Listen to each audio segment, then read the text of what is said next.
Nous sommes déjà à la veille du commencement des phases éliminatoires de cette CAN et à ce stade de la compétition, aucune nation n'a le droit à l'erreur et devra tout donner sur le terrain pour espérer passer au prochain tour.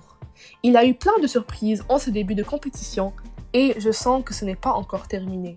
Dans cette vidéo, il sera question de faire mes pronostics pour chaque match des huitièmes de finale. Avant de commencer, n'oubliez pas de vous abonner, liker, partager et commenter si vous aimez le contenu, car c'est vous la force. Tout d'abord, le premier match qu'on pourra voir sera un match entre deux équipes que très peu de personnes auraient pu imaginer passer ces phases de groupe. L'Angola contre la Namibie sera un match intéressant à voir puisque ce sont deux équipes ayant fait la surprise, principalement l'Angola qui a fini première de son groupe devant le Burkina Faso, l'Algérie et la Mauritanie. Cette équipe a montré énormément de détermination avec des joueurs qui ne sont peut-être pas les meilleurs, mais qui ne voudront pas se contenter que d'un huitième de finale avec tout ce qu'ils ont pu faire pour en arriver là. De l'autre côté, la Namibie n'est peut-être pas la favorite sur le papier, mais elle reste une équipe qui a mérité sa place en huitième en battant la Tunisie et en sortant un nul contre le Mali. Je vois un match assez serré dans le sens qu'aucune équipe ne se laissera faire, mais dans un sens, je vois quand même l'Angola s'imposer. La même journée, il y aura un grand match très serré puisqu'on verra le Nigeria affronter le Cameroun. Ce sera un match très intéressant à voir puisque le Nigeria, tout comme le Cameroun, peut gagner. Cette équipe de Nigeria a montré une certaine inefficacité alors que celle du Cameroun a montré que rien n'était impossible en se qualifiant en huitième miraculeusement. Je suis certaine que les Camerounais utiliseront cette occasion de rendre leur pays fier et ne feront pas de cadeaux aux Nigériens qui feront tout pour les mener à l'échec. Je vois bien le Cameroun se qualifier en quart grâce à leur détermination. Dimanche, il y aura deux matchs très intéressants aussi à voir. Les deux Guinées s'affronteront, la Guinée contre la Guinée équatoriale. Cette équipe de Guinée équatoriale m'a fait rêver pendant cette CAN en menant à l'échec le pays hôte et en sortant un nul contre le Nigeria. Ils ont montré qu'avec de l'efficacité et du collectif, tout est possible. La Guinée, elle, a été un peu moins rassurante selon moi. C'est pour cela que je trouve que la Guinée équatoriale s'imposera. L'Égypte jouera, elle, contre la République démocratique du Congo. Et ça sera un match aussi très intéressant puisqu'on verra une équipe d'Égypte qui, malgré l'absence de son joueur star, réussit à passer en huitième avec difficulté. Mais ça reste une équipe redoutable qui monte en puissance, qui peut se rendre en finale, peut-être sans problème. La RDC, quant à elle, est une équipe qui, malgré avoir déniché que des matchs nuls, comme l'Égypte d'ailleurs, a réussi à se créer plusieurs occasions, mais elle, comme plusieurs autres équipes, manque beaucoup d'occasions. Ça sera un match où je vois les deux équipes avoir des occasions pour marquer, mais je pense que l'Égypte réussira à plus les concrétiser. Je vois alors l'Égypte passer au quart de finale.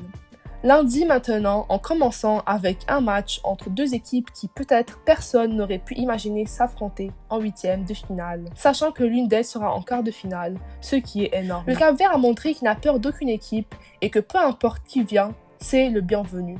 La Mauritanie, elle, a marqué l'histoire en se qualifiant pour la première fois de son histoire en huitième de finale. Ils ont tout donné lors de leur dernier match contre l'Algérie qui leur a donné la qualification. Ils seront peut-être fatigués après ce grand match, mais je pense qu'ils auront quand même la détermination à continuer de marquer leur histoire. Je vois quand même le Cap-Vert un peu supérieur en tant que niveau, sachant qu'ils sont depuis leur deuxième match de groupe qualifiés et donc ils ont pu laisser leurs joueurs cadres se reposer. Ils seront alors plus en forme et je pense qu'ils gagneront. Pour continuer avec peut-être le plus grand match de ces huitièmes, avec deux équipes que je voyais très bien aller en finale sans problème, mais à la fin de ces huitièmes, il n'en restera qu'une. Le Sénégal a prouvé qu'il est le grand favori en passant ses phases de groupe sans le moindre problème. C'est la seule équipe à avoir décroché 9 points sur 9 dans leur groupe et ils iront en huitième avec de la confiance. La Côte d'Ivoire, elle, le pays organisateur, en ayant déçu ses supporters et en ayant réussi à passer tout juste aux phases éliminatoires, ne seront certainement pas si faciles à battre. Ils n'ont plus rien à perdre et pourront revenir à leur plus fort avec les joueurs de talent qu'ils ont, tout comme tomber au plus bas lors de ces huitièmes. Je vois un match très serré que le Sénégal gagnera pour continuer leur bonne lancée. Mais il faudra surtout pas que le Sénégal prenne ce match à la légère, sachant que les Ivoiriens peuvent les surprendre. Pour la dernière journée des huitièmes, avec comme tout premier match le Mali contre le Burkina Faso. Cette équipe de Mali a depuis 2013 atteint aucun stade plus loin que les huitièmes de finale et ça sera peut-être temps d'enfin briser ce plafond. Le Burkina Faso, lui, a été demi-finaliste de la dernière CAN et répond quasiment toujours présent en Coupe d'Afrique. Ça sera soit un match qui sera très serré entre les deux nations ou alors un match que le Mali réussira à facilement gagner. Je vois dans tous les cas le Mali gagner cette confrontation. Finalement, le dernier match des huitièmes sera un grand match aussi entre l'Afrique du Sud et le Maroc. Il faut être loin de penser que ce sera un match facile pour le Maroc puisque les Sud-Africains seront prêts à tout donner et à surtout montrer que leur victoire face aux Lions de l'Atlas en juin dernier n'était pas de la chance. Avec des joueurs qui jouent pratiquement tous dans le même club et en ayant des joueurs de qualité, ça sera dur de déstabiliser.